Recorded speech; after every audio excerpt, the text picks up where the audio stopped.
with brand new series, this time the animated Spider-Man show. 90s version, the 90s Spider-Man show. Brand new series means a little exclusive for you. I'm repping the Spider-Man shirt, but here's a little exclusive for you happening right now on my Patreon. Don't worry, you don't have to pay for it. So for the first episode of every series going forward, every brand new series that I start, first episode, full length, is free. So if you go over to my Patreon, when this episode releases on YouTube, if you go over to my Patreon, you will find the full length version of my reaction completely free for this episode. I've got my Spider-Man pop out. I should have more Spider-Man material around here, but I don't. I know I have the Ultimate Spider-Man comic series. I hoped I could get some of those out for this, but I think they're in the attic, so I'd have to go rooting for them to find them somewhere. But yeah, this is the animated Spider-Man show, the 90s version. I have seen a few episodes of this show before, mainly episodes with Venom or Green Goblin in them. Maybe a couple with Doc Ock in them as well. So I'm not completely unfamiliar with this show, but I have not seen a lot of the episodes. Apparently this is one of those shows that is... It's not quite Batman the Animated Series, but it's like the definitive... Like, Batman the Animated Series is what made Batman a popular character. This is the same for Spider-Man. This series is what's made Spider-Man popular. So, yeah, I'm excited to get into this. I don't think we need to waste any more time dilly-dallying about this. So, let us just get into Season 1, Episode 1 of the animated Spider-Man series. Spider-Man the Animated Series. I'm going to call it Spider-Man the Animated Series. Let's get into Season 1, Episode 1, the premiere of Spider-Man the Animated Series, starting now! Okay, Night of the Lizard. Right, then. Whoa!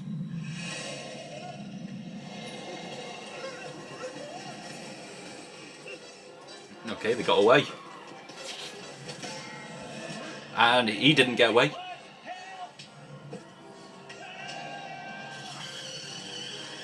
You're just gonna leave. You... Oh. Careful, you're driving in New York, man.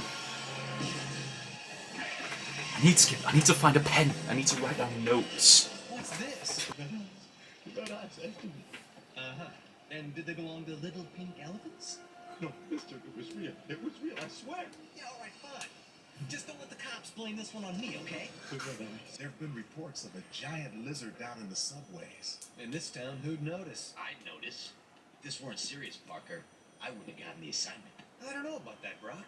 You're just the Eddie reporter Brock. I'd send in a while. Name's Connors. Dr. Kurt Connors? You know him, Peter? He's one of my teachers, Mr. Robertson.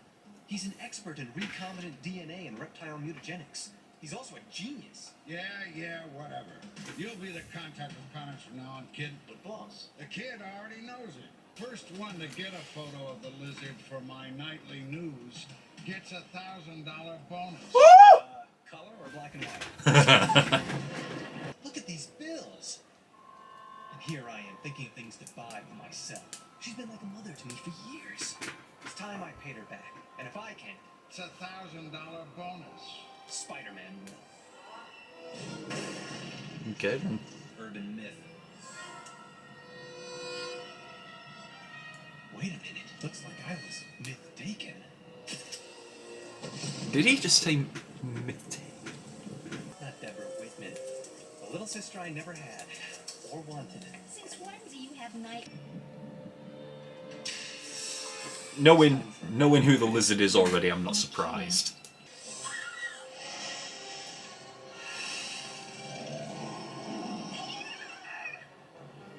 What's that thing done to Doc Connors? Stop! Come back! Peter, don't leave me here alone. It's all right. You were downright brave back there. It was quite a surprise. Why, Miss Whitman? Is that a compliment? From you? Don't push your luck. Look, there it is. A reptile's ability to grow a new limb and a mammal. When we do the same for human beings, when we can replace limbs lost in accidents or during a war, that would be incredible. It's a good idea. I wonder. Mommy, is Daddy coming home? I don't know, Lily.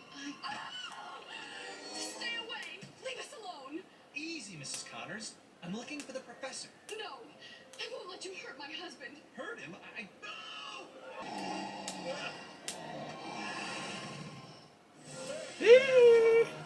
Just hold that pose, Smiley.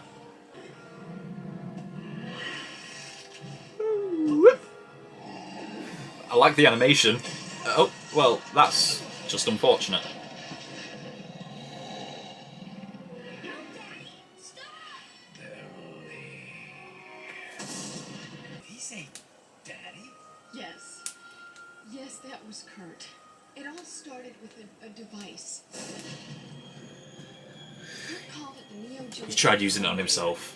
He used it on himself as an experiment to make his arm grow again. Creature! Why haven't you told anybody? The police? No, they'll think he's a freak.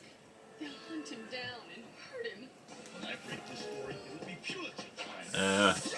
Yeah, scumbag. Hang loose, Brock. That webbing will melt in a couple of hours. You can't do this! I already have. Billy, where's your mom? Daddy came back and took him away. Down there. Sewers.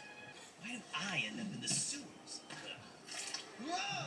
Yeah, that's disgusting. Sewer water. You don't find the Fantastic Four in a sewer. Or the Avengers. Never have I seen the Avengers in a sewer. Or the Defenders. Well, maybe the Hulk. Gotta reach it fast. Whoa! Not this fast! Uh-oh. Tilt! Time to put on the brakes! Hey. It's supposed to be a lot stronger than that, bro. My webbing's losing its consistency. Okay. I better change cartridges soon. Huh? Save me! Save me! Okay. Why is he keeping him? The missing subway worker. He's built with some electrical thing. I couldn't do it himself. Oh, right. I got weak. I need you, and I need your help with this. It'll transform you. You'll be able to heal any wound, replace any limb. First the wound, then everything. No more suffering, no more pain. But Kurt, after you transform everyone, we'll all be like you. Of course, I'm the first of a new race, a better race. My son, I have a son. He's forgetting things. Sorry, Doc. I'm doing this for Billy as much as for you. Ooh. He's losing the human part. Oh, what an amazing throw.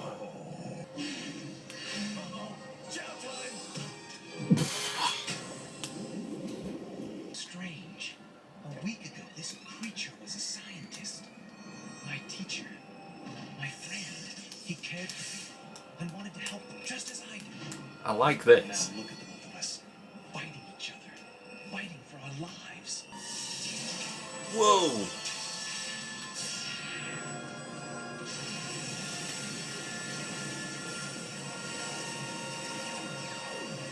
What's going on here?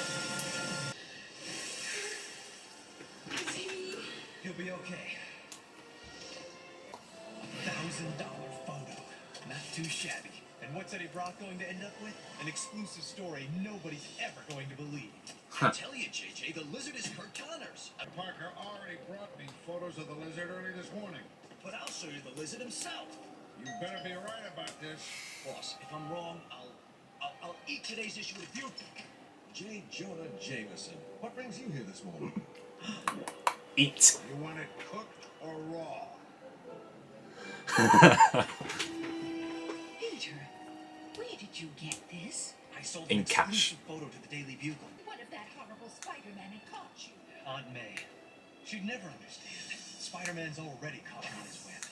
And for better or worse, he and I are stuck together. Forever. Okay. That was a weird ending, but I'll take it. Let's see. Let's have a look at the voice cast. First episode done, and not too shabby it was. Okay. So Peter Parker, Christopher Daniel Barnes, J. Jonah Jameson, Edward Asner, Aunt May, Linda Gary, Robbie, Rodney Salisbury, Deborah Whitman, Eddie Brock, Hank Azaria, Dr. Kirk Connors. Is there anyone that I recognise? No. There is no one that I recognise. Okay. But this was the 90s, so maybe I'm reaching a bit too far back looking for actors that I know. I'm just so used to voice actors and actresses in Ben 10 that I recognise from today. So maybe going back into the early 90s is not a good idea, looking for actors. Which is weird because only last week, at the beginning of this week even, I was watching an episode of Ben 10 and fucking J.K. Simmons was in it, and here I am watching an episode with J. Jonah Jameson.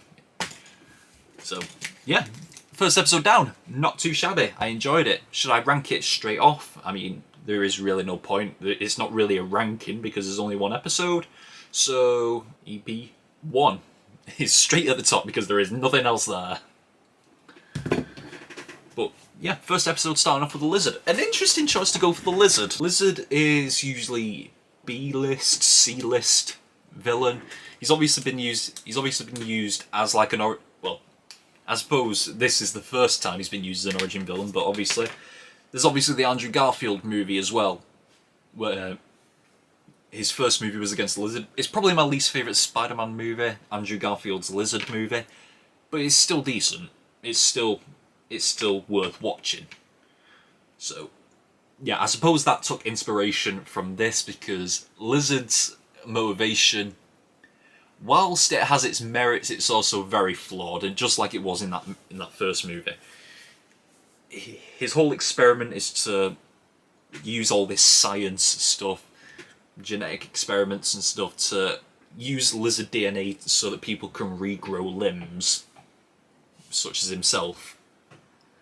And he wants it to be able to fix people like himself and maybe people who've been injured in wars or accidents who have lost limbs, to be able to grow them back. So it's an understandable reasoning that he's got. It's a sympathetic cause, but then it also does that to people. It turns them into lizards. If I had the ability to change between human and lizard going back and forth, then it would be cool. But to be stuck like a lizard permanently, not so much. So if I had the option of going back and forth, changing at will, then I would take it.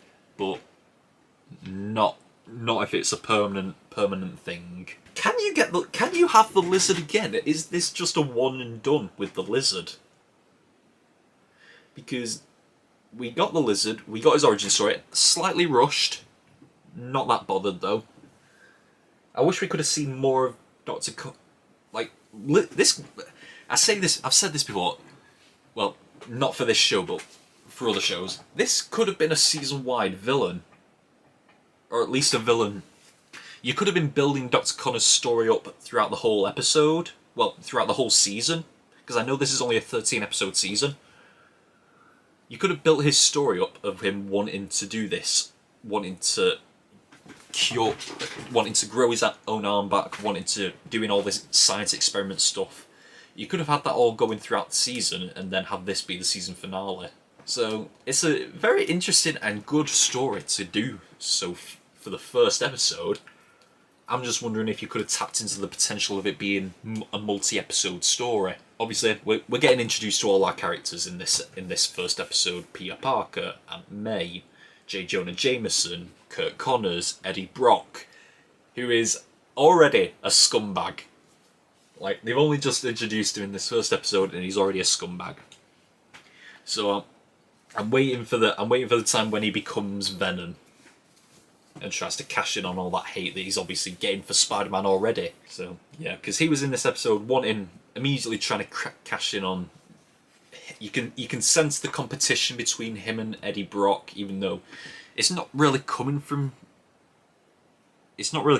Peter's side so much. Like, Peter only came into it once, Because Eddie Brock was going to be the one to contact Connors in the first place, but then when Peter said that he knew him, like he's one of my teachers and stuff, then Jameson made the decision to give the job to Peter, and that's obviously going to cause some animosity between Brock and Peter. I'm just going to call him Brock. I'm referring to him by his last name. I'm referring to Peter with his first name. I'm just going to call him Brock. Surprisingly enough, I didn't get a lot of the animosity with Spider-Man and J. Jonah Jameson in this episode, but there's plenty of time for that. This is only the first episode.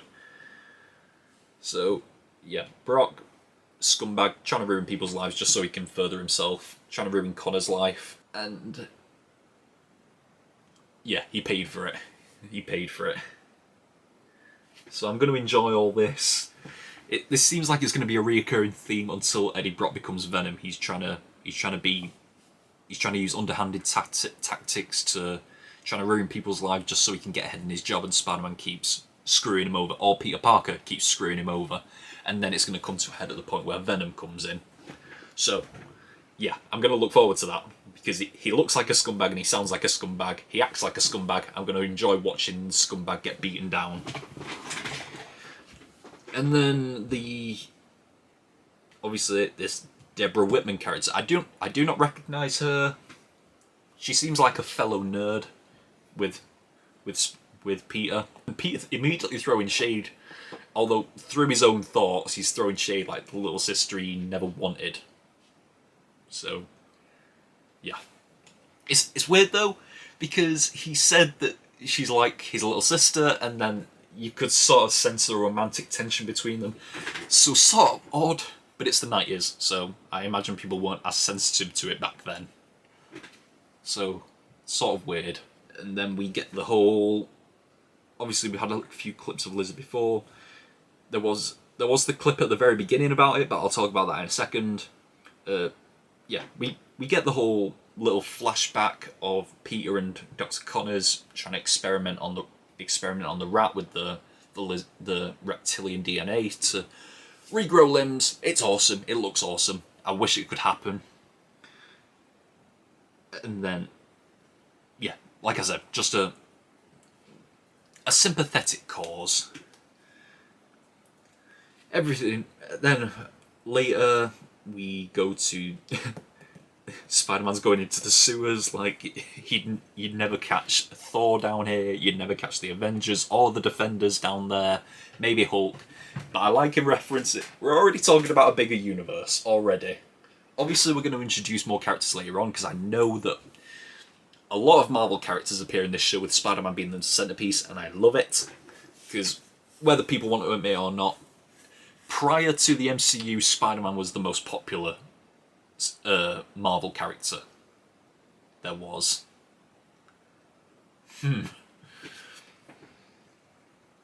He is probably still one of the most popular characters. He's definitely got to be one of the biggest, most popular characters. If he's not in the top 3, he's definitely in the top 5. So, and he has just had a blockbuster of a movie that I saw, and it was awesome. He had Lizard in that as well. We had the little fight in the courtyard where he found out that that Kurt Connors is the Lizard. I'm surprised that his wife knew about it. Well, his wife and kid knew about it, but then again, how do you hide something like that from your family? So they know, because immediately when Spider-Man came into their apartment, she was like, "Don't hurt him, don't hurt my husband, I won't tell you where he is." And I'm just thinking like, okay, why would he hurt him? Unless she already knows, which she does. So we had a little fight, Lizard ran away, Spider-Man went to catch Brock, tie him up, and then Lizard, while he was gone, Lizard came back and took his wife. Didn't take his son though, so it's a bit weird.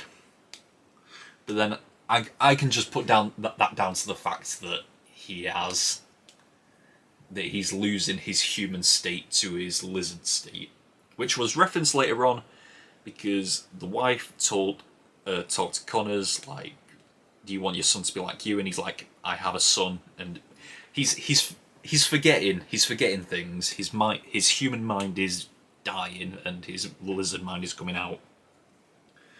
But while searching the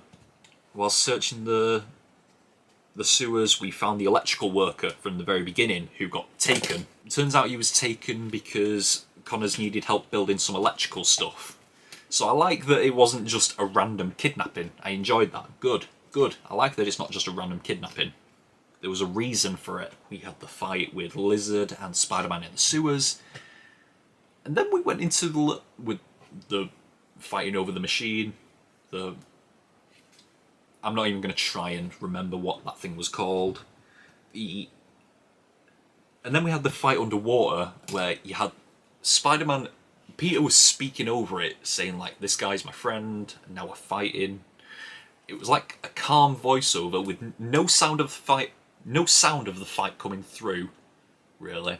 It's just showing the fight and then Peter talking about the past between them. And I liked that moment. It's like a nice moment where you take away the chaos of the fight, and you're just looking at and you're hearing Peter's voice, and you're just reminded of the terrible story of Connors, the tragic story. Like, this guy's a respected scientist, he's a friend of Peter, he's a mentor to Peter, and this is what he's become. And then the explosion at the end, this genetic explosion in the water, and they both come out of it. Connors is now cured. I don't believe there's going to be zero consequences for this for Peter. Like, it cured Connors, but I wonder what it's done to Peter. I wonder what it's done to Spider-Man, because I think it's got to come back at some point. Because it looks like they were both... At the time of the explosion happening, it looks like they were both affected. So I imagine the consequences are going to come later. And also, Peter got his $1,000 bonus. A grand's bonus! Mad! I thought I had a good bonus at work. I do have a good bonus at work, but 1,000? 1,000? In the 90s as well, that must have been hell money. Hella money that was in the 90s. Nearly 30 years ago. Obviously he was thinking about getting stuff for himself, and then he's seeing Aunt May's bills. And it's a horrible story of this old woman not being able to keep up with her bills. And then obviously Peter gets the bonus, he pays the bills. Aunt May's obviously worried about him. And then she's talking about how that awful Spider-Man could have seen him. So I imagine she's not a fan of Spider-Man. Which has been referenced before in the movies that I've watched. But then it always... You don't really get many of Aunt May's views on Spider-Man, but in this one it seems that she's actively against Spider-Man. And she's obviously worried about Peter for going off into these dangerous situations where he has to follow Spider-Man and then be a witness to the fights. At least that's what she's thinking. She'd probably have a heart attack if she knew exactly what Peter's role was in that fight. So, yeah, a decent episode. A decent, very good episode. I enjoyed it a lot. I had a bit of a mare at the beginning, looking for a pen to my notes. I still haven't found the proper pen that I use. I'll have to go looking for it because I had to write in this red pen. It's kind of on theme with the notebook and my t-shirt as well. I should have had the red lighting in the back, but maybe that's too much red. But yeah, this was a decent episode. We haven't got into many. We have seen a few characters. We have got quite a few characters in this episode, but I'm still missing a Mary Jane. I'm still missing a Harry Osborn. The only three main Spider-Man characters that we've been introduced to are Peter, Aunt May, and J. Jonah Jameson. Robbie's there as well, but he's not really a main character. But he's there. So yeah, I'm wondering to see if we're gonna get the no reference of Uncle Ben just yet. But I'm not expecting that in the first episode. Maybe I was expecting. I'm expecting at least something from Uncle Ben in this whole series. But yeah, no Mary Jane, no Harry Osborn. So, but yeah, a decent episode. I'm excited to get into this show. And once again, like I said at the beginning, this the full-length version of this episode, the full-length version of my reaction to this episode will be free on Patreon, so you can go watch it for free. However, going forward, they will be $3. It will be $3 to watch the full-length versions of my reactions. Also, $5 to get 4 weeks in advance. But for now, that is all we've got for Spider-Man the Animated Series. Until next time, we are over and out. Bye!